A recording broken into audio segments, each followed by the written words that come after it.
सभी स्टूडेंट्स का स्वागत है CUET 24/7 पर। आज हम ट्रांसपोर्ट एंड कम्युनिकेशन पढ़ेंगे इंडिया का। सबसे इम्पॉर्टेंट है कि आप CUET 24/7 चैनल को सब्सक्राइब करें, लाइक करें, शेयर करें। साथ ही डिस्क्रिप्शन में जाएं तो प्लेलिस्ट का ऑप्शन दे रखा है, साथ में ही टेलीग्राम चैनल को ज्वाइन करें और ऐप को डाउनलोड करें, जो कि सबसे इम्पॉर्टेंट है। ठीक है। और कोर्स परचेज करने के लिए मेरा कोड है, अगर हम बात करें important code Y sir G20। आपको उड़ान बैच चाहिए, आपको महापैक चाहिए, उसके लिए Y सर G20 डिस्काउंट। ठीक है। और ट्रांसपोर्ट एंड कम्युनिकेशन, हमने फर्स्ट बुक में भी ट्रांसपोर्ट पढ़ा है। ट्रांसपोर्टेशन का मतलब क्या है? एक जगह से दूसरी जगह पहुंचना, ये ट्रांसपोर्ट है। ट्रांसपोर्ट जो है वो लैंड के थ्रू हो सकता है, एयर के थ्रू हो सकता है, साथ में ही वाटर के थ्रू हो सकता है। तो लैंड के थ्रू रेलवे और बसेस, कार, ट्रक्स, और साथ में ही वाटर के थ्रू अगर हम बात करें तो इनलैंड वाटरवे, ओशनिक वाटरवे, बड़े बड़े जहाज़ों से, छोटी छोटी नावों से, ट्रक्स। ठीक है। एयर ट्रांसपोर्ट में बड़े बड़े cargo, personal jet, private jets, ठीक है ना, और बड़े बड़े विमान। तो ये 4 इंपॉर्टेंट ट्रांसपोर्टेशन के मेथड है। ठीक है। चले भाई, तो अगर हम बात करें लेसन के बारे में, तो हम यहाँ पे ट्रांसपोर्टेशन के इंडिया के अंदर हम वाटर ट्रांसपोर्ट देखेंगे, रोड ट्रांसपोर्ट देखेंगे, साथ में हम रेल ट्रांसपोर्ट को पढ़ेंगे और समझेंगे। अगर हम ट्रांसपोर्ट की बात करें, साथ में हम पाइपलाइन को भी देखेंगे। ठीक है। जिससे मिनरल्स और गैसेस ट्रांसपोर्ट की जाती है। रोड ट्रांसपोर्ट में अगर हम देखें तो लैंड ट्रांसपोर्ट, तो रेलवेज़ के बारे में बात करेंगे, साथ में ही रेलवेज़ के अलावा पाइपलाइंस के बारे में बात करेंगे और रोड के बारे में बात करेंगे, यानी कि ट्रक एंड बसेस के बारे में बात करेंगे। साथ में एयर ट्रांसपोर्ट के बारे में बात करें, उसमें एयर इंडिया के बारे में बात करेंगे, इंडिया एंड पवन हंस के बारे में बात करेंगे। रेलवेज़ में हम देखेंगे कि रेलवेज़ 3 गॉज में रेलवेज़ हमारी डेवलप है। ब्रॉड गेज, यानी कि 2 रेल लाइन की बीच जगह, ब्रॉड गेज, मीटर गेज और नैरो गेज। साथ में हम कोंकण रेलवे के बारे में बात करेंगे, जो महाराष्ट्र से कर्नाटक को कनेक्ट करती है वेस्टर्न घाट के अंदर। ठीक है। चलें भाई, तो सबसे पहले हम आ जाते हैं हमारे पास मीन्स ऑफ ट्रांसपोर्ट, तो रोड, रेल और पाइपलाइन। ठीक है। ये 3 तरह के ट्रांसपोर्ट है। साथ में water transport, inland and outland. तो कितने तरह के ट्रांसपोर्ट हो गए? लैंड पर तो रोड, रेलवे और पाइपलाइन, तो एक लैंड ट्रांसपोर्ट, एक वाटर ट्रांसपोर्ट और एक एयर ट्रांसपोर्ट। एयर ट्रांसपोर्ट में प्लेन्स आ गए, वाटर ट्रांसपोर्ट में लैंड और ओशन ट्रांसपोर्ट आ गए, लैंड ट्रांसपोर्ट के अंदर रोड, रेलवे और पाइपलाइंस आ गई। रोड यानी ट्रक, बसेस, रेलवे यानी कि ट्रेन्स, और पाइपलाइंस के जो थ्रू अपन ने पहले भी बात की थी बिग इंच और कॉमिकॉन की, जिसके through minerals, gases, petroleum, liquefied coal की सप्लाई होती है। वैसे ही भारत में भी बहुत सारी पाइपलाइंस हैं। ठीक है। जिसके थ्रू LPG की बात कर लें या पेट्रोलियम की बात कर लें, लिक्विफाइड कोल की बात कर लें, आदि की सप्लाई होती है। ठीक है। चले भाई, और एयर ट्रांसपोर्ट इंटरनेशनल और नेशनल। इंटरनेशनल यानी कि न्यूयॉर्क जाना दिल्ली से, बैंगलोर से सैन फ्रांसिस्को जाना, ठीक है ना, ओके, बॉम्बे से सिडनी जाना, ये इंटरनेशनल ट्रांसपोर्ट है। नेशनल ट्रांसपोर्ट हो दिल्ली से बैंगलोर, बैंगलोर से कलकत्ता, कलकत्ता से लखनऊ, लखनऊ से अहमदाबाद, अहमदाबाद से चंडीगढ़, दिल्ली से हैदराबाद, हैदराबाद से जयपुर, जयपुर से गुवाहाटी, ये जो कि विद इन द कंट्री होता है। ठीक है। सबसे पहले हम बात करेंगे लैंड ट्रांसपोर्ट। लैंड ट्रांसपोर्ट में हम सबसे पहले रोड ट्रांसपोर्ट पढ़ेंगे। ठीक है ना। तो with the economic and the technological development, the metal road and the railways were developed to move large volume of goods and the people from the one place to another place. ठीक है ना। Economic development करने के लिए हमने metal road यानी कि पक्की सड़कें बनाई, साथ ही रेलवेज बनाई, जिससे कि बड़ी मात्रा में सामान, गुड्स का ट्रांसपोर्ट हो सके और लोग एक स्थान से दूसरे स्थान आ जा सकें। भाई इकोनॉमी डेवलप कब होगी? जब ट्रांसपोर्टेशन अच्छा होगा। ट्रांसपोर्टेशन अच्छा होगा तो माल जो है समय पे पहुंच जाएगा, लोग भी समय पे पहुंच जाएंगे, बड़ी बड़ी फैक्ट्रीज विकसित होंगे, बड़े बड़े शहर विकसित होंगे। तभी तो बड़े बड़े हाईवेज और एक्सप्रेसवेज बनाए जाते हैं कि ट्रांसपोर्टेशन अच्छा होगा, क्योंकि बिजनेस करने के लिए ज्योग्राफी में एक इंपॉर्टेंट एस्पेक्ट है ट्रांसपोर्टेशन। ट्रांसपोर्टेशन अच्छा नहीं होगा तो टूटा फूटा ट्रांसपोर्टेशन होगा तो माल की कॉस्ट बढ़ जाएगी, लोगों को बहुत टाइम लगेगा, तो फिर कोई आदमी टाइम पे पहुंच ही नहीं पाएगा, नहीं तो माल टाइम पे पहुंच पाएगा, तो नुकसान है। ठीक है। तो इस तरह से बड़े बड़े जो है वो एक्सप्रेसवे और नेशनल हाईवेज बनाए गए हैं। ठीक है। Road transport, the first serious attempt of the road transport in 1943 when the Nagpur plan was draw. British time में इंडिया के अंदर रोड ट्रांसपोर्ट को डेवलप करने के लिए नागपुर प्लान लेके आया गया 1943 में। उसके बाद ये प्लान काम नहीं किया, फिर 20 ईयर रोड प्लान लेके आया गया 1961 के अंदर। ठीक है ना। तो सबसे पहले 1943 में नागपुर प्लान लेके आए, लेकिन ये प्रिंसली स्टेट और ब्रिटिश इंडिया के बीच में बातें नहीं हो पाई। ठीक है ना, एग्रीमेंट्स नहीं हो पाए, तो ये सक्सेसफुल नहीं हो पाया। फिर आज़ादी के बाद में 1961 के अंदर 20 ईयर प्लान आया, जिसमें कि रोड ट्रांसपोर्ट को डेवलप करना था। ठीक है। Okay. The classification of road, Bharat में 4 तरह के रोड्स हैं अगर देखें तो। The national highways, major district road, rural road और स्टेट हाईवे। कौन कौन से national highways? National highway NHI बनाती है। स्टेट हाईवेज की बात कर ले, मेजर डिस्ट्रिक्ट रोड्स के बारे में बात करें, और रूरल रोड्स। तो national highways district road, state highways और रूरल रोड। नेशनल हाईवे बड़े बड़े डिस्ट्रिक्ट्स को, बड़े बड़े स्टेट्स को, कैपिटल्स को कनेक्ट करते हैं। State highway with in the state होते हैं। मेजर डिस्ट्रिक्ट रोड एक स्टेट के अंदर जिलों को जोड़ते हैं और रूरल रोड डिस्ट्रिक्ट रोड को जोड़ते हैं। टोटल रोड लेंथ की अगर हम बात कर लें इंडिया के अंदर तो 62,16 किलोमीटर है, तो 62,16,000 किलोमीटर 2020-21 तक। ठीक है, सिंपल। तो हम देख रहे हैं कि ये तो नेशनल हाईवेज हैं, ये रूरल रोड्स हैं और ये जो है डिस्ट्रिक्ट रोड्स हैं। District road and state roads, ठीक है ना, वो सेम होती है। जो स्टेट्स को जोड़ती है वो स्टेट रोड, जो डिस्ट्रिक्ट को जोड़ती है वो district roads within the state. Jaipur को बीकानेर जोड़ना है स्टेट रोड, वहाँ से नेशनल हाईवे भी गुजर सकता है, स्टेट हाईवे भी गुजर सकता है। रूरल रोड्स जो गाँवों में होती हैं, और ये नेशनल हाईवेज, एक्सप्रेसवेज, ठीक है, जो बड़े शहरों, बड़े इंडस्ट्रियल अर्बन हब्स को कनेक्ट करता है। अब स्टेट हाईवे की बात कर लें, डिस्ट्रिक्ट रोड के बाद रूरल रोड, अदर रोड्स के बारे में बात। अदर रोड्स में बॉर्डर रोड्स आ गए, इंटरनेशनल हाईवेज आ गए, ठीक है ना। साथ में बात करें national highways, golden quadrilateral, northern southern corridor आ गया, ईस्टर्न वेस्टर्न कॉरिडोर आ गया, ठीक है ना, स्टेट हाईवेज के अंदर और साथ में ही नेशनल हाईवेज के अंदर। तो नेशनल हाईवे NHAI बनाती है, इसके अंदर गोल्डन क्वाड्रिलेटरल जो भारत के 4 बड़े शहरों को जोड़ता है, जिसके अंदर दिल्ली, मुंबई, चेन्नई, कोलकाता है। साथ में नॉर्थ साउथ कॉरिडोर जो श्रीनगर को आपकी कन्याकुमारी से जोड़ता है। ईस्ट वेस्ट कॉरिडोर जो गुजरात को आसाम से कनेक्ट करता है। इसके बारे में हम आगे मैक्सिमम पढ़ेंगे। ये छोटा सा एक शॉर्ट नोट बना हुआ है। बॉर्डर रोड जो बॉर्डर एरियाज पाकिस्तान, बांग्लादेश, चीन, भूटान, नेपाल, म्यांमार के बॉर्डर को कनेक्ट करती है, वहाँ पर आर्मी को पहुँचाने के लिए ज़रूरी है, ठीक है। साथ में मैक्सिमम रोड डेंसिटी जो है वो केरला में और मिनिमम रोड डेंसिटी जो है वो जम्मू कश्मीर के अंदर है, ठीक है। चलें भाई, अब नेशनल हाईवेज की बात कर लेते हैं, जो बड़े बड़े हाईवेज होते हैं। These are the constructed maintained by the central government, ठीक है ना। These road are mean the inter state transport and the movement of the defence man and the material in the strategic areas. तो ये inter state होते हैं, दिल्ली को जयपुर से connect कर रहा है, दिल्ली को बॉम्बे से कनेक्ट कर रहा है, दिल्ली को लखनऊ से, कलकत्ता से कनेक्ट कर रहा है। बड़े बड़े एक्सप्रेसवेज होते हैं इसके अंदर। साथ ही गुड्स और पैसेंजर्स के अलावा आर्मी को, ठीक है ना, एक स्थान से दूसरे स्थान ले जाने के लिए, डिफेंस एयरफोर्स के इक्विपमेंट्स ले जाने के लिए, नेवी के इक्विपमेंट्स ले जाने के लिए, साथ में स्ट्रैटेजिक लोकेशन जो हमारी बॉर्डर लोकेशन है इंडिया की, पाकिस्तान के साथ बॉर्डर लगता है, चीन के साथ बॉर्डर लगता है, अरुणाचल प्रदेश में साथ में म्यांमार के साथ बॉर्डर लगता है। तो ये बॉर्डर एरियाज जो है स्ट्रैटेजिक लोकेशन कहते हैं। यहाँ पर डिफेंस पर्सनल्स को पहुँचाने के लिए रोडों की आवश्यकता पड़ती है, ठीक है ना। They connect the state capitals, major cities, important ports, railway and junction. जो नेशनल हाईवेज होते हैं वो बड़े इंडस्ट्रियल हब्स को, बड़े सिटीज़ को, बड़े अर्बन एरियाज़ को, बड़े पोर्ट्स को, ठीक है ना, बड़े मेजर सिटीज़ को आपस में कनेक्ट करता है, ठीक है। जैसे कि आपको मैंने ये फोटो दिखाई थी, है ना, तो ये हाईवे जो है मेरठ, मुरादाबाद, बरेली को कनेक्ट कर रहा है दिल्ली से, ठीक है। चलें भाई, total length increase from the 19,700। आज़ादी के समय या 1951 तक हमारे पास जो रोड्स थे वो 19,700 किलोमीटर के नेशनल हाईवे थे, जो 2005 में बढ़ करके 65,769 किलोमीटर के हो गए। और पिछले 10-11 सालों में बहुत ज़बरदस्त जो है वो विकास हुआ। लगभग 1 लाख किलोमीटर के लगभग जितने आज़ादी से लेकर के 1951 से लेकर के 2013 तक हाईवे बने थे, उतने हाईवे तो हमने 10 साल में बना दिए, उससे भी ज़्यादा बना दिए। 70,000 किलोमीटर के नए हाईवे बना दिए 10 साल के अंदर, ठीक है। तभी तो इंडिया 5वीं सबसे बड़ी अर्थव्यवस्था बन गई, क्योंकि नेटवर्क आएगा, रोड्स आएंगी, रेलवेज आएंगे, तो इंडस्ट्रीज़ भी आएंगी, क्योंकि उनको अपना सामान ट्रांसपोर्ट भी करना होगा। तो जहाँ इंफ्रास्ट्रक्चर अच्छा होता है, जहाँ बेसिक इंफ्रास्ट्रक्चर अच्छा होता है, बेसिक फैसिलिटीज़ होती है, वहीं इंडस्ट्रीज़ आकर के अपना बिजनेस करती हैं।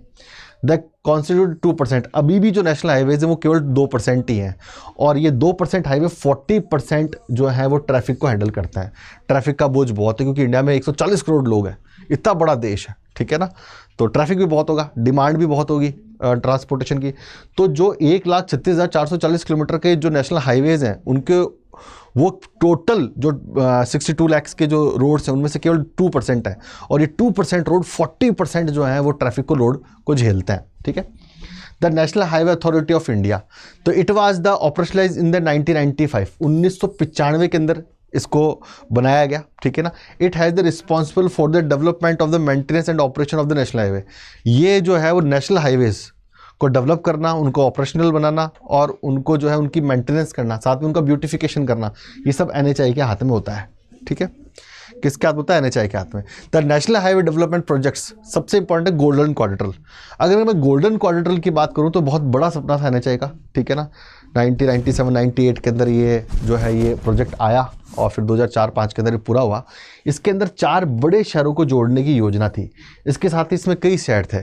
दिल्ली को बॉम्बे से जोड़ा गया, तो दिल्ली को बॉम्बे से जोड़ा गया तो गुड़गांव, जयपुर, उदयपुर, अहमदाबाद, वडोदरा, वलसाड, पुणे, मुंबई, ठीक है ना, हुबली, बेंगलुरु, हॉस्पेट, चेन्नई, फिर चेन्नई से जब कलकत्ता गए तो विशाखापत्तनम, श्रीकाकुलम, भुवनेश्वर, फिर यहाँ से कलकत्ता से जब गए तो वाराणसी, कानपुर, आगरा, मथुरा, मतलब भारत के हर बड़े सेंटर को कनेक्ट किया गया गोल्डन क्वाड्रिलेटरल से।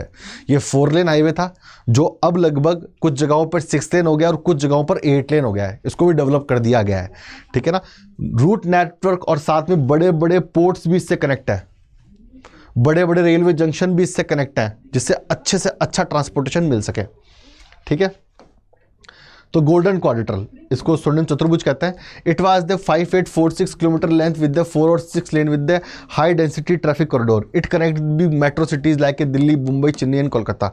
With his construction the time and cost distance are the considerably minimised among the mega cities. Time भी कम हो गया, अच्छी सड़कें मिली तो पेट्रोल कम वेस्ट हुआ, टायर कम घिसे, ठीक है ना, साथ ही समान टाइम पर पहुंच गया। तो कुल मिलाकर के हमारी इंडियन इकोनॉमी को बूस्ट करने के लिए इस हाईवे का बड़ा योगदान है, ठीक है। नॉर्दर्न साउदर्न कॉरिडोर है ना, और ईस्ट वेस्ट कॉरिडोर।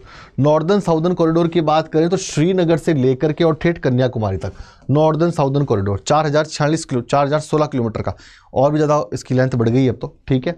तो यहाँ से लेके यहाँ तक, साथ में ईस्टर्न वेस्टर्न कॉरिडोर जो कि वेस्टर्न ईस्टर्न कॉरिडोर जो कि गुजरात के पोरबंदर पोर्ट को असम के सिलचर से कनेक्ट करता है, ठीक है ना।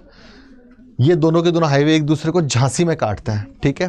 तो ये तो नॉर्थ साउथ कॉरिडोर है और ये ईस्टर्न वेस्टर्न कॉरिडोर है। क्या है ये तो नॉर्थ साउथ कॉरिडोर है जो कि श्रीनगर से लेकर के कन्याकुमारी तक है, ठीक है ना। जबकि ये वाला जो है ये वेस्टर्न ईस्टर्न कॉरिडोर है जो कि पोरबंदर गुजरात से लेकर सिलचर असम को कनेक्ट करता है, ठीक है।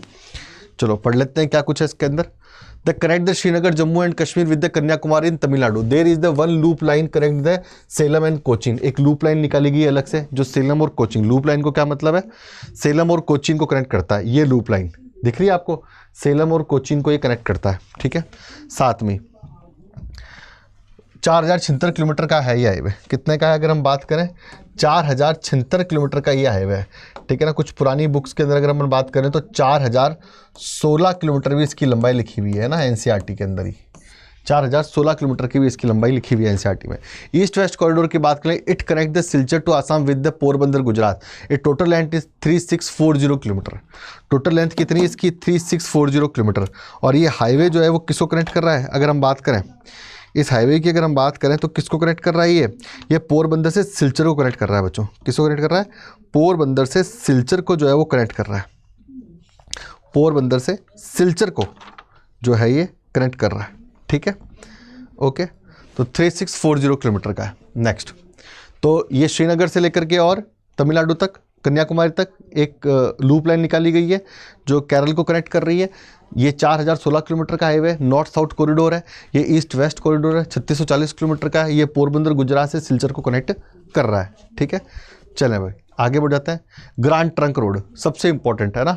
ग्रांड ट्रंक रोड का अपना इतिहास रहा है, इसे उत्तरापथ भी कहते थे, ठीक है ना, बहुत प्राचीन काल में। फिर शेरशाह शुरू के टाइम में इसे शाही रोड कहा जाने लगा और फिर अंग्रेजों ने इसका नाम जीटी रोड या ग्रांड ट्रंक रोड निकाल दिया। ये 2 पार्ट में है, कोलकाता से दिल्ली और दिल्ली से अमृतसर, ठीक है ना, और फिर अमृतसर से पेशावर। अनडिवाइडेड इंडिया 1947 से पहले की अगर हम बात करें तो ये पूरा का पूरा पार्ट इंडिया का ही था, ठीक है। तो ये कलकत्ता से न्यू दिल्ली, न्यू दिल्ली से पेशावर, पेशावर से फिर अफगानिस्तान, कजाकिस्तान होते ठेठ यूरोप को कनेक्ट करती थी ये रोड, ठीक है। लेकिन अभी फिलहाल अमृतसर से लेकर के दिल्ली NH1 है और न्यू दिल्ली से लेकर के कलकत्ता NH2 है, ठीक है ना। ये 2 हाईवे को कनेक्ट करती है 1 और 2 को। तो कलकत्ता से लेकर के पेशावर तक थी वाया दिल्ली अमृतसर, ठीक है। पेशावर जो है अब पाकिस्तान अफगानिस्तान बॉर्डर पे भाई, डिवाइडेड इंडिया में। Shershah Suri build the Shahi royal road to the strengthen the consolidated his empire from the Indus valley to the Sonar valley in Bengal, ठीक है ना। तो किसको किससे कनेक्ट कर रहा है अगर हम बात कर लें तो यहाँ पर कलकत्ता यानी सोनार वैली बंगाल को कनेक्ट कर रहा है Indus valley civilisation, Indus valley से कनेक्ट कर रहा है, ठीक है ना, okay. Okay, this road was the renamed the Grand Trunk Road during the British period, is connected Kolkata to Peshawar. At present the accident from the Amritsar to Kolkata and bifurcate into a two segment में road बढ़ गई है, ठीक है ना. National 2 में बढ़ गई है road.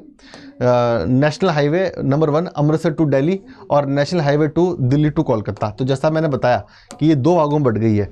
National highway 1 Amritsar to Delhi और national highway number 2 Delhi to Kolkata, ठीक है, 2 पार्ट में डिवाइडेड हो गई है.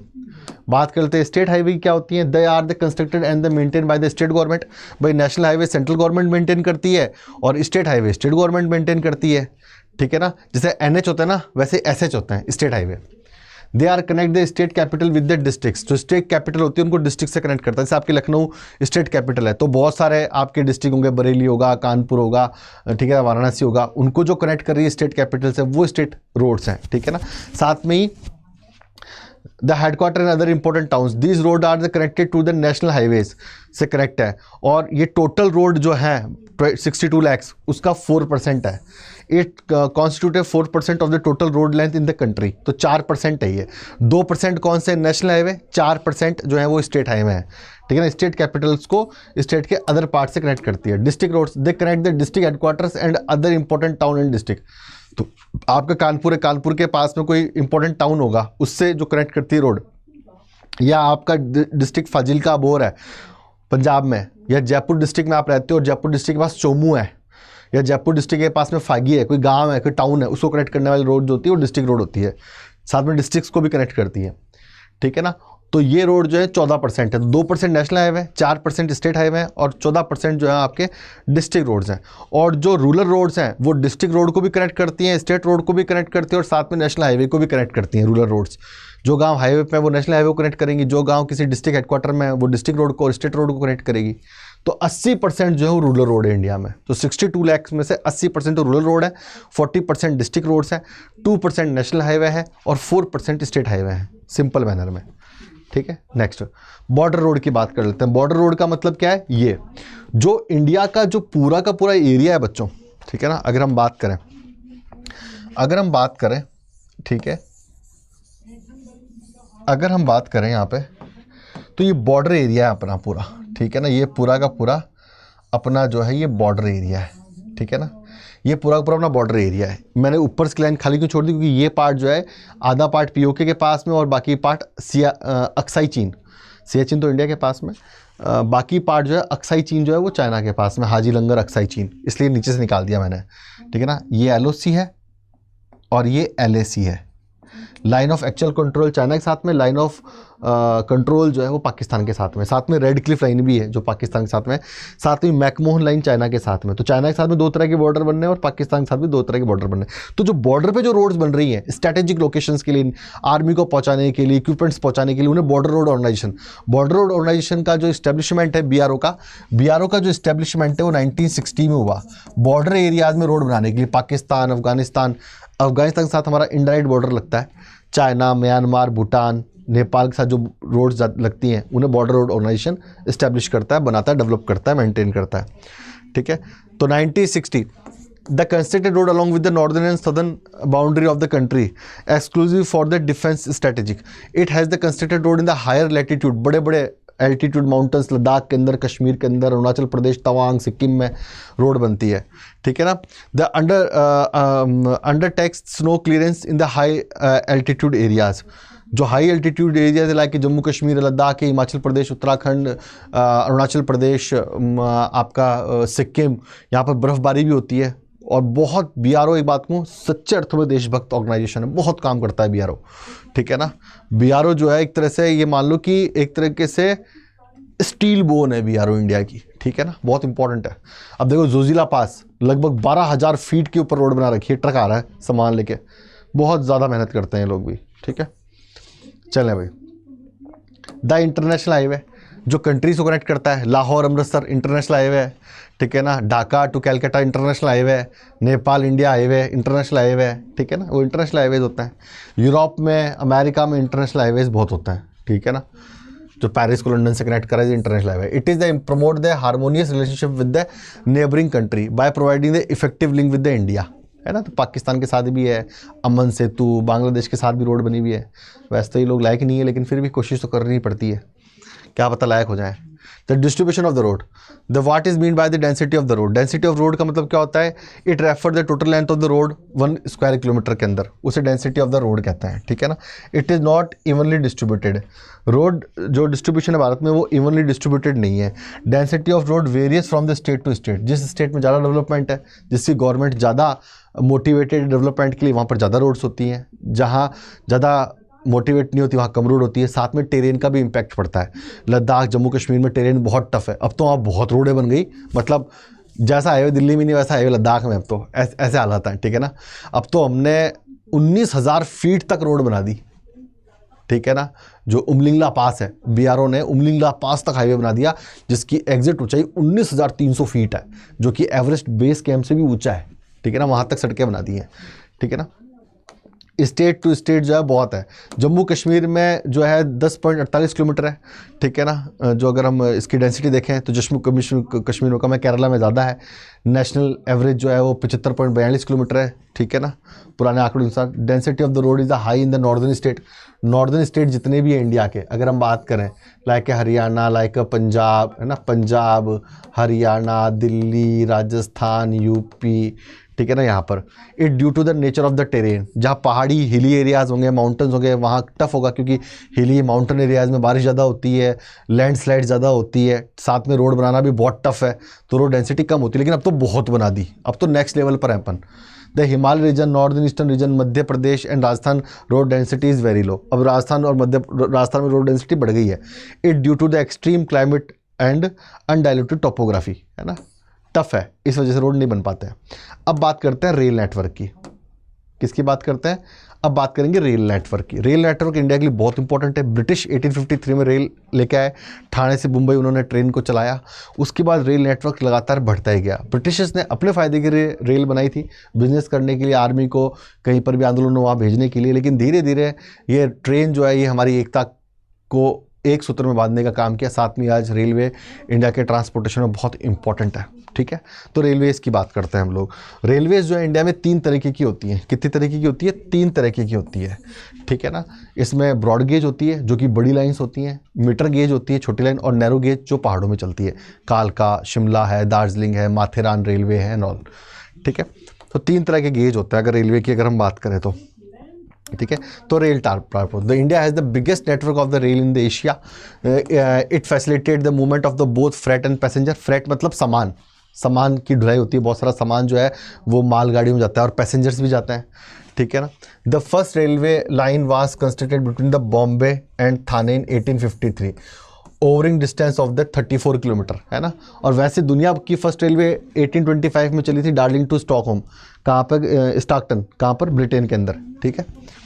The length of the Indian railway network is the 67,956 kilometres 2020 तक, 2020 तक ये है, अब तो बढ़ गई है। It has been the divide into 16 zones, अलग अलग 16 जोन्स में इसको बांटा गया है। तो 1853 में फर्स्ट रेलवे थी ठाणे टू मुंबई, 34 किलोमीटर की। Total road length year 2090 and 2020 तक कितनी थी? 67,956 किलोमीटर। 16 जोन में जो है वो रेलवे बटा हुआ है। कितने जोन बटा हुआ है? 16 जोन में जो है वो रेलवे आपका बटा हुआ है, ठीक है ना, 16 जोन में, ठीक है। चलें भाई, तो 3 तरह की जो है वो कैटेगरी होती है, is a broad gauge, metre gauge और नैरो गेज। गेज क्या होते हैं? ये गेज होते हैं पटरियों के बीच में जो जगह होती है उसे गेज कहते हैं, ठीक है ना। अब तो लगभग सब ब्रॉड गेज हो गई, है ना। पहले मीटर गेज बहुत थी। नैरो गेज पहाड़ी ट्रेनों को नैरो गेज के अंतर्गत रखता है, ठीक है ना। तो गेज की अगर मैं बात करूँ तो ये गेज है ना। ब्रॉड गेज में पटरियों के बीच में जगह होती है 5 फीट 6 इंच, है ना। फिक्स 1676 जो है metre, 3 feet and 3/38 feet in, है ना। और मीटर गेज, नैरो गेज और light gauge. Light gauge India में नहीं चलता, ये 3 ही गेज चलता है। नैरो गेज पहाड़ों में चलता है, मीटर गेज छोटे टाउन को जोड़ने के लिए, साथ में ही ब्रॉड गेज, ठीक है। तो 2 पटरियों के बीच की जगह को जो है वो गेज कहते हैं। सबसे पहले बात करते हैं ब्रॉड गेज की। ब्रॉड गेज जो है 2 ट्रैक के बीच में जो जगह होती है वो 1.676 मीटर होती है। टोटल लेंथ इसकी जो है वो 63,950 है, 63,950 किलोमीटर। ये टोटल इंडिया में 74.14% है, ठीक है ना, टोटल रेलवे लेंथ का, ठीक है। साथ में बात कर लें अगर हम, तो मीटर गेज जो है वो 1 मीटर के आसपास होती है, ठीक है ना, दोनों ट्रैक के बीच में दूरी, और 2402 किलोमीटर ही है। अब तो जितने भी मीटर गेज है सब ब्रॉड गेज में चेंज कर दिए। टोटल 21.02% है, और भी कम हो गया है। तो नैरो गेज की बात करें 0.76 मीटर, 2 पटरियों के बीच में जगह, ठीक है ना। और टोटल पूरे इंडिया के रेल नेटवर्क का 4.94% ही है। कितना है? 4.94% है। और टोटल लेंथ जो है 1604 किलोमीटर है इस ईयर तक, ठीक है ना। हिली एरियाज में माथेरान रेलवे, कालका शिमला, ठीक है ना, दार्जिलिंग, इन्हें टॉय ट्रेन्स भी कहते हैं, ठीक है।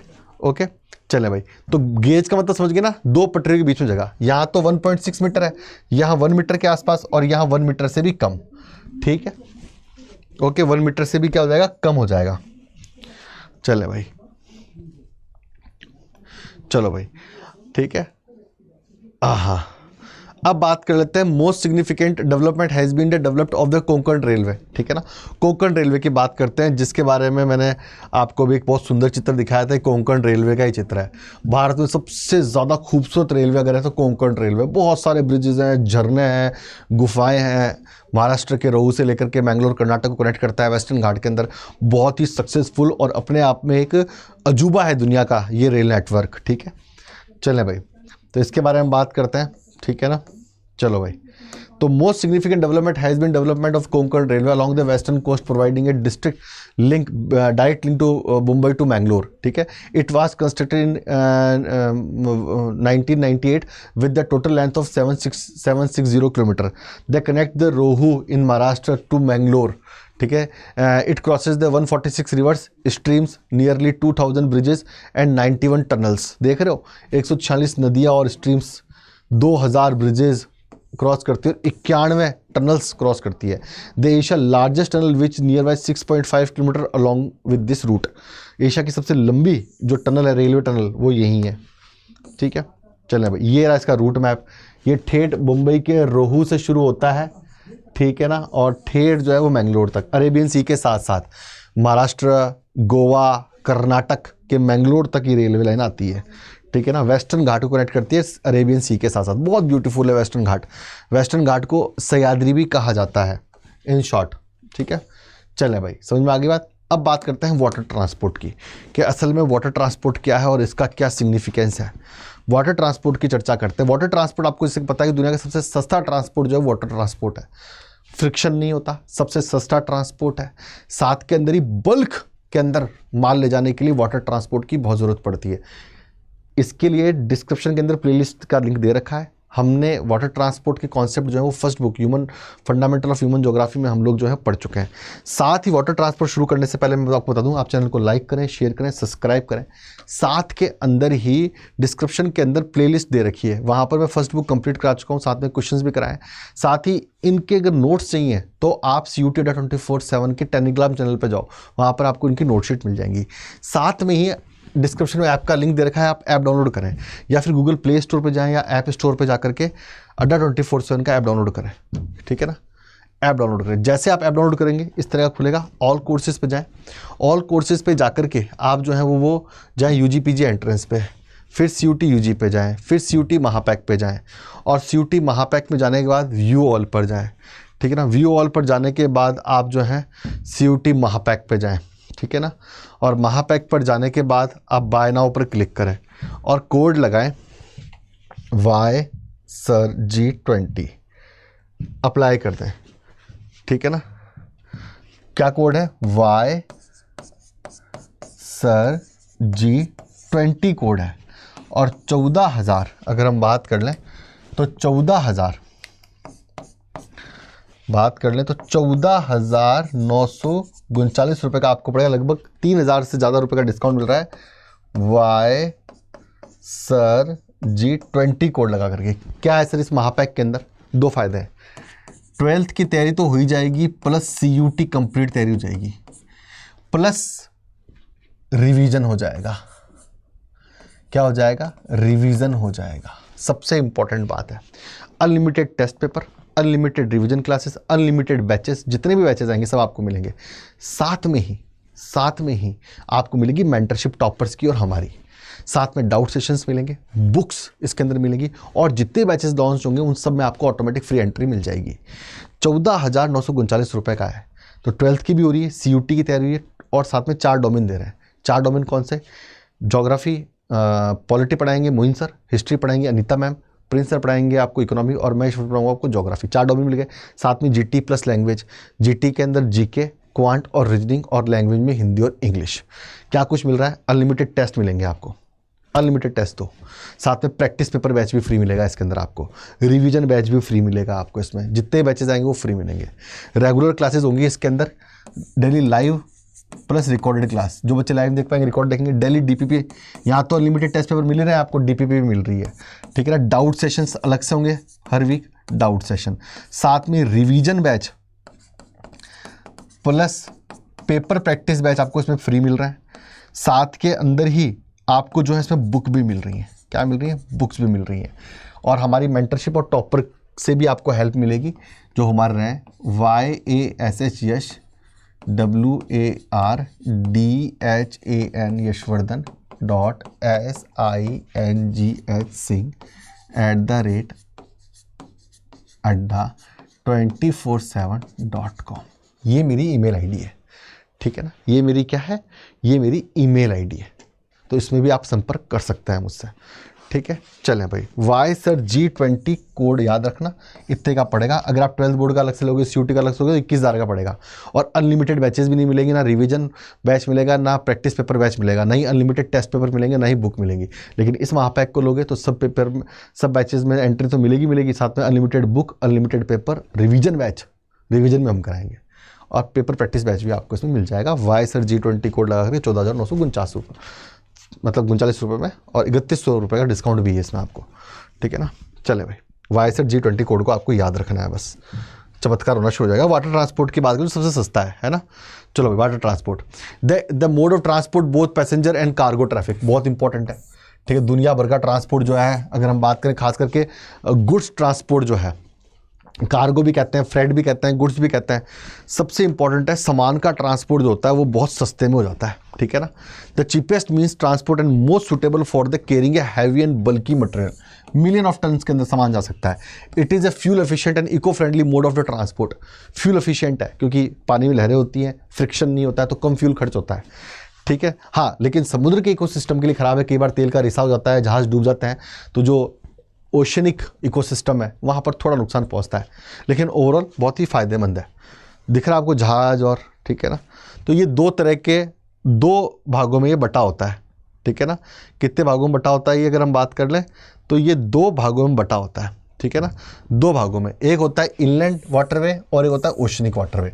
इनलैंड वाटरवे जो होता है विद इन द कंट्री होता है, जैसे कि मान लो भारत की हम बात कर रहे हैं अभी, है ना। तो भारत के अंदर जो इनलैंड वाटरवे हैं वो नदियों पे होंगे। किस पे होंगे? नदियों पे।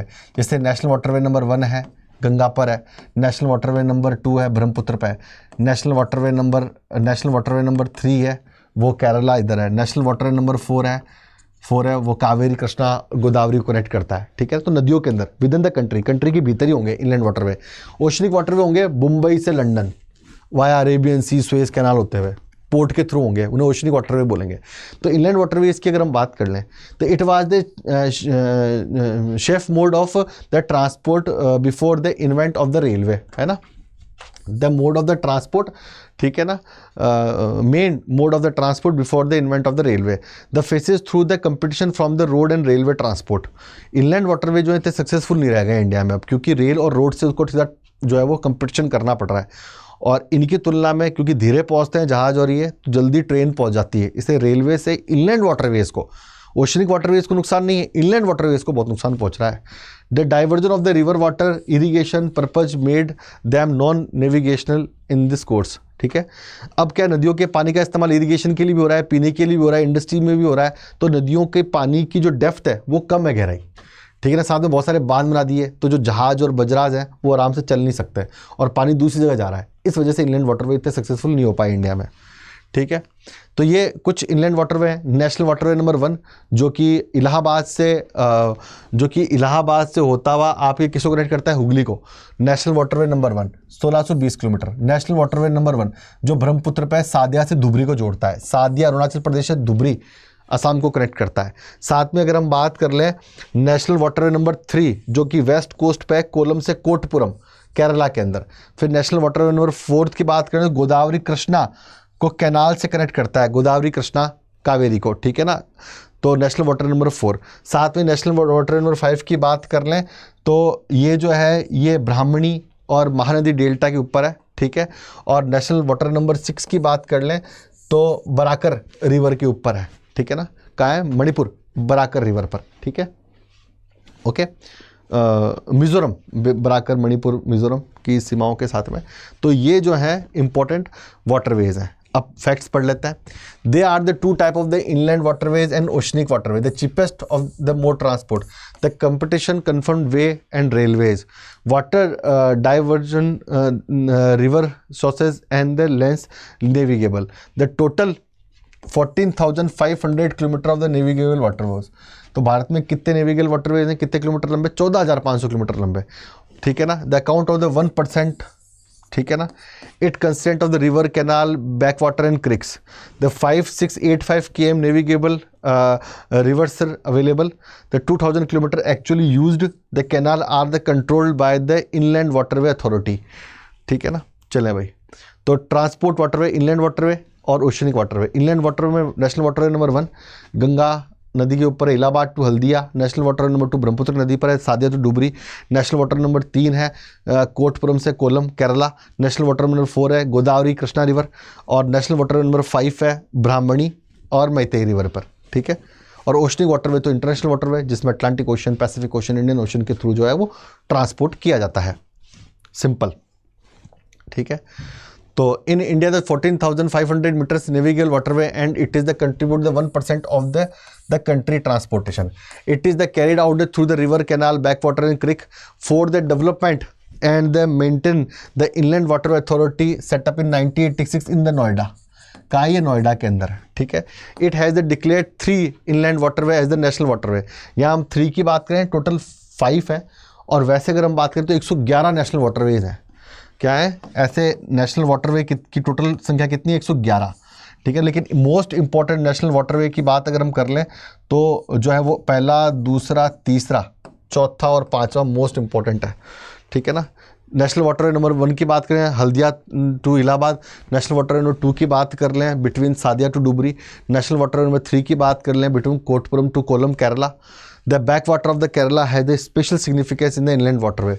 बैक वाटर्स का मतलब क्या होता है, तट के किनारे जो लेक्स हैं, बेमनाद वगैरह, वो इससे कनेक्टेड है, ठीक है। The attract the large number of the tourist, ठीक है ना। The famous for the Nehru trophy, Nehru trophy boat race Vallam Kali, ठीक है ना, वो बैक वाटर्स में होती है। सर बैक वाटर्स क्या होता है, एक क्वेश्चन उठता है, समझना इस चीज़ को, बैक वाटर्स क्या होता है, ठीक है ना। ये भारत की कोस्ट लाइन ऐसे टूट कटी फटी है ना। होता क्या है, कई बार समुद्र का पानी अंदर आ जाता है कोस्ट लाइन के, लेकिन बाहर नहीं निकल पाता किसी ऑब्स्टिकल की वजह से। तो जो समुद्र का पानी अंदर इकट्ठा हो जाता है उसी झील को हम कयाल या बैक वाटर्स कहते हैं, ठीक है ना, ओके। चलें भाई, केरल में बहुत है, मालाबार कोस्ट पे। ओशनिक रूट की बात कर लें, ओशनिक वाटरवेज जो है वो समुद्र के किनारे, ठीक है ना। यहाँ पर जैसे अपन बात कर लें विशाखापत्तनम, चेन्नई पोर्ट, ठीक है ना, डायमंड हार्बर की बात कर लें, Cochin port, Karwar port, Porbandar port, Mundra port, Kandla port से जो बिजनेस होता है, जो कोस्ट लाइन से होता है, ठीक है ना। पोर्ट ब्लेयर है, कवरत्ती है लक्षद्वीप के अंदर। भारत की सबसे अच्छी बात क्या है कि भारत के पास बहुत लंबी कोस्ट लाइन है, 7,517 किलोमीटर, 7,517 किलोमीटर्स की इतनी बड़ी कोस्ट लाइन। तो भारत के पास बहुत सारे नेचुरल और आर्टिफिशियल पोर्ट्स हैं इंटरनेशनल ट्रेड करने के लिए, ओशनिक ट्रेड करने के लिए, ठीक है। चलें भाई, तो 7,517 kilometre is the coastal line island, 12 major ports and 185 minor ports. 95% of the India foreign trade volume and 70% of the volume move through the ocean routes. तो सबसे ज़्यादा व्यापार जो है इंटरनेशनल ओशनिक वे पोर्ट के थ्रू होता है, जो हमारे कांडला पोर्ट है, मुंद्रा पोर्ट है, ठीक है ना, बॉम्बे पोर्ट है, नावाशेवा पोर्ट है, new Mangalore port, Chennai port, Marmagao port, Cochin port, Karwar port, Visakhapatnam port, Paradip port, Haldia port, इनके थ्रू जो है हमारा बहुत बड़ा बिजनेस होता है इंटरनेशनल। लगभग जो है वो 95% और 7% ऑफ वॉल्यूम मूव, ठीक है। The purpose of the transportation between the island and the rest of the country, ठीक है। चलें भाई, ओके। अब एयर ट्रांसपोर्ट की अगर हम बात कर लें मोटी मोटी, तो एयर इंडिया एयर ट्रांसपोर्ट सबसे पहले 1911 के अंदर जो है नैनी इलाहाबाद में जो है वो ट्रांसपोर्ट हुआ था। उसके बाद भारत के अंदर एयर ट्रांसपोर्ट लगातार बढ़ता ही जा रहा है। अब तो जैसे अपनी रोडवेज की बस होती है वैसे एयर ट्रांसपोर्ट जो है ग्रोथ कर रहा है इंडिया के अंदर, ठीक है। तो एयर ट्रांसपोर्ट की बात कर लेते हैं अपन फटाफट, है ना। Air transport the fastest and means of the transport, बहुत तेज है, बहुत महंगा भी और बहुत तेज भी है ना। Reduce the distance, minimize the travel time, it the suitable for the hilly terrain and the inaccessible area. जहाँ ना पहुँचे कोई भी, ना रोड जा सकती, ना रेल जा सकता, ना जा सकता है, वहाँ पर प्लेन उतार सकते हो आप, वहाँ पर हेलीकॉप्टर उतार सकते हो आप। सियाचिन जाना है आपको, लद्दाख जाना है आपको, बहुत ही ऐसी जगह जाना है जहाँ पर सड़क में गाड़ी या ट्रेन नहीं पहुँच सकती, तो उसके लिए जहाज़ या हेलीकॉप्टर है आपके पास, ठीक है ना। 1911 for the about 10 kilometre between the Allahabad to Naini, ये फर्स्ट एयर ट्रांसपोर्ट था। But the real development took place after the independence, ठीक है ना। आफ्टर द इंडिपेंडेंस जो है ये बढ़ा। तो टोटल 126 जो है वो एयरपोर्ट्स हैं, 11 international airport, 86 domestic, 29 civil defence airfields हैं, ठीक है ना। The transport manage by the Air India and Indian Airlines. Now the many private companies have also started the passenger services. IndiGo है, स्पाइस जेट है, ठीक है ना, कई सारी हैं। अब तो गो एयर है, ठीक है ना, आपके जो है वो विस्तारा एयर है, ठीक है ना, कई सारी हैं अब तो। एयर एशिया है। तो Delhi top busiest airport in India की बात कर लें तो दिल्ली है, मुंबई है, चेन्नई है, बेंगलोर है, कोलकाता है ना, हैदराबाद है, कोची है, अहमदाबाद है, गोवा है, पुणे है, ठीक है ना। ये टॉप मोस्ट एयरपोर्ट्स हैं इंडिया के। चले भाई एयर इंडिया की बात कर लेते हैं, ठीक है ना। It's provide the international air service to both passenger and cargo. In 2005 is the carried, अच्छा 2005 है ना, 2.2 million passenger, 4.8 lakh metric tons cargo. About 52% of the total traffic was handled only Mumbai and Delhi airport. Apart this, the Pawan Hans helicopter services, ये India की Pawan Hans helicopter services operate the hilly areas widely used by the tourist people north eastern parts. तो जो पवन हंस जो company है north eastern part और north part Himachal Pradesh Uttarakhand के अंदर बड़े ऊंचे इलाकों में जाने के लिए पवन हंस जो हेलीकॉप्टर कंपनी है उसकी जो है वो सहायता लगती है, ठीक है, उसके थ्रू आप पहुंच सकते हैं, ठीक है। अब बात करते हैं इंडिया में पाइपलाइंस की। जैसा कि हमने पहले भी पढ़ रखा है Comic-Con big inch pipeline first book के अंदर, वैसे इंडिया में कई सारी पाइपलाइंस हैं जिनके थ्रू नेचुरल गैसेस, पेट्रोलियम और लिक्विडफाइड कोल के थ्रू जो है वो सप्लाई होती है। इन पाइपलाइंस के थ्रू गाँवों में शहरों के अंदर आपने पाइपलाइन के थ्रू जो है वो पानी की सप्लाई तो अक्सर देखी होगी, लेकिन बड़े बड़े इंडस्ट्रियल हब्स को कनेक्ट करने के लिए, है ना, बड़े बड़े इंडस्ट्रियल हब की एनर्जी डिमांड को कंप्लीट करने के लिए पेट्रोलियम और एलपीजी क्रूड की जो है वो लाइनें रखी गई हैं ना। तो ये यहाँ से ये लाइन है Barauni to Assam to Bihar line है, ठीक है ना, एचबीजे पाइपलाइन है, ऐसे कई सारी पाइपलाइंस का नेटवर्क जो है फैला हुआ है। साथ ही दिल्ली बॉम्बे जैसे शहरों के अंदर जो है अब तो पाइपलाइन के थ्रू एलपीजी की सप्लाई की जा रही है, ठीक है, बड़े बड़े शहरों में। The most convenient efficient mode of transport liquid and the gases over long distance, even the solids also can be transport by the pipeline after converting them the salary. तो जो आपका कोयला होता है उसको सैलरी में चेंज करके liquefied करके भी सप्लाई किया जाता है थर्मल पावर प्लांट तक, सिंपल मैनर के अंदर, ठीक है, सिंपल मैनर के अंदर। चलें भाई आगे पढ़ लेते हैं, ठीक है। The Oil India Limited OIL is engage in the exploration of the production and the transportation of the crude oil and the natural gases, ठीक है। The Asia first cross country pipeline over the distance of the 1157 kilometre was constructed by the OIL from the oil field Assam Barauni refinery in Bihar, ठीक है ना। तो यहाँ पर अगर अपन बात कर ले तो यहाँ से आसाम से लेकर के बिरौनी बिहार तक ये फर्स्ट पाइपलाइन थी जो OIL के द्वारा खींची गई, ठीक है ना, बिहार टू आसाम के बीच में। ओके चलें भाई, हाँ चलें भाई। इट फर्दर एक्सटेंडेड इन कानपुर 1966 में कानपुर तक इस लाइन को बढ़ा दिया गया। Other important pipelines are the Ankleshwar Koyali, Mumbai Koyali, the Hazira and Vijaypur pipeline, longest pipeline of the India, है ना, हजीरा जगदीशपुर पाइपलाइन, जो कि अगर हम बात करें तो ये पाइपलाइन जो है ये गुजरात से लेकर के और ठेठ यूपी को जो है वो कनेक्ट कर रही है। साथ में recently the 1256 kilometre 1256 kilometre long pipeline connecting Salaya Gujarat with the Mathura UP, ठीक है ना। It supply crude oil Gujarat to the Punjab Jalandhar via Mathura, ठीक है। And the Ankleshwar Koyali Mumbai high Koyali Hazira Vijaipur Jagdishpur Salaya Mathura and Numaligarh and Siliguri 660 kilometre pipeline, ठीक है ना। तो ये सब के सब पाइपलाइंस हैं भाई, इंपॉर्टेंट पाइपलाइंस।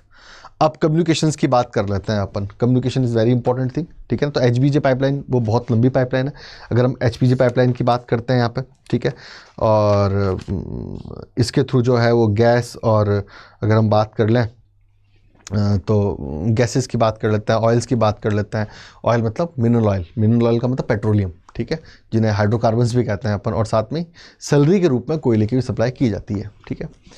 अब कम्युनिकेशंस की बात कर लें, इंटरनेट की बात कर लेते हैं, मोबाइल की बात कर लेते हैं, साथ में सैटेलाइट्स की बात कर लेते हैं, ठीक है ना।